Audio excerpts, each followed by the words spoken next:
is to walk teachers through the process of viewing, signing, and closing their summative evaluation reports in eval. The first thing you'll need to do is to log into your eval account, and then you'll come over here to the left side and select Summative Evaluation. So click on that,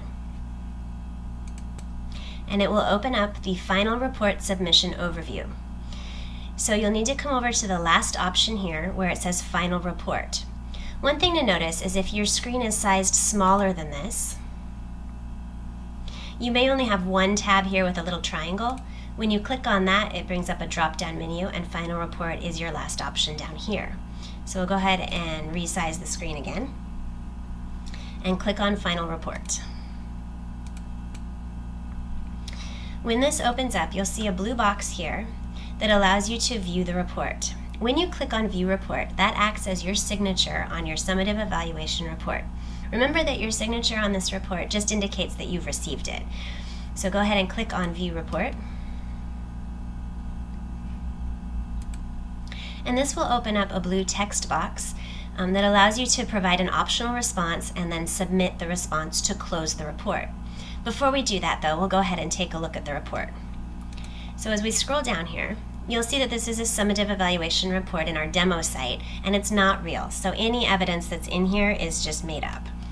At the top of the report, you'll see your current year evaluation cycle, your proposed evaluation cycle for next year, the date of the report, your evaluator's name, and your name. So this teacher is on comprehensive, so you'll be looking right now at a comprehensive report, and proposed for next year is focused.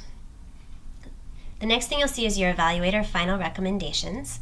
This will come out of the evidence that your evaluators collected over the year, their recommendations for next year, or any recommendations you have for yourself for your own growth that you've shared with your evaluator. So this will usually be a little bit more than just that sentence right there. Then you'll have your criteria score. This is based on the evidence collected in each of the 8 criteria. Then you'll have your student growth impact rating and your final score, which takes into consideration both of those. Then as you come down, C1 indicates criterion 1, and these are the 3 components that are in criterion 1. And as we come over here, we can see the score in this criterion. So there's unsat, basic, proficient, or distinguished, and the gray box indicates the score you've received in that area. The components are not scored. We just score at the criteria level. Then there'll be a brief statement of performance and the evidence packages that your evaluator selected to go into the summative report. Now, of all the evidence that was collected, they can only select 2 to 5 pieces for the final report.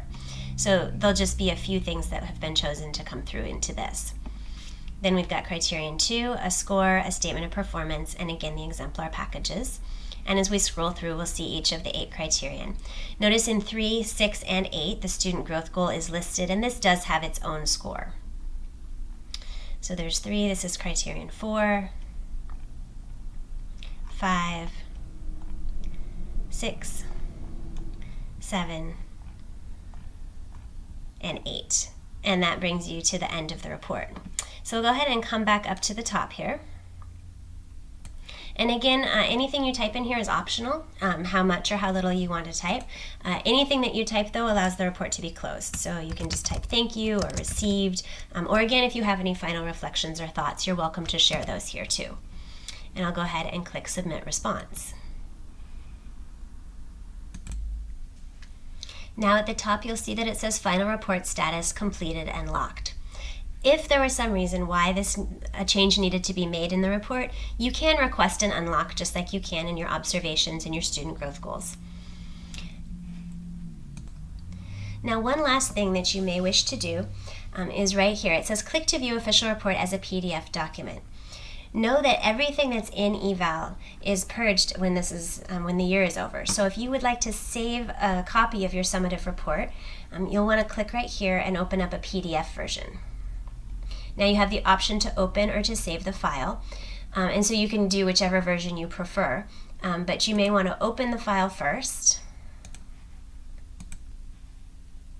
and then you can come over to File, Save As, and go ahead and save that in any folder that you like to store it in.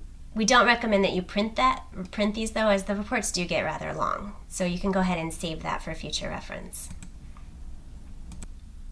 The last thing you may wish to do is to come over here to your dashboard again, and then scroll down to the bottom of the dashboard screen.